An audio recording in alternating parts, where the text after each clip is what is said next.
ఇల్లు అవన్నీ కూడా భవిష్యత్ తరాలు అనుభవించకూడదు, ఆ బాధలు అనుభవించకూడదనే దాన్ని చట్టబద్ధత అంటే హక్కులను చట్టబద్ధం చేసినటువంటి మహనీయుడు.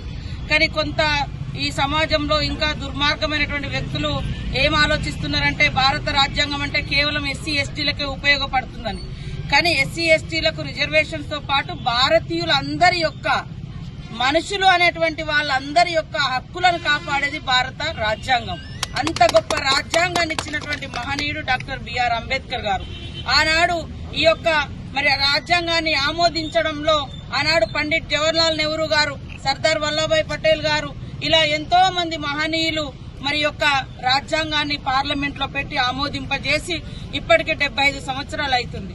దురదృష్టం ఏంటంటే ఈ రాజ్యాంగం మీద నెగిటివ్ అనేది పోతుంది, కానీ ప్రశ్నించే హక్కు, జీవించే హక్కు, అంటరానితనం నిర్మూలన, అదే విధంగా రైట్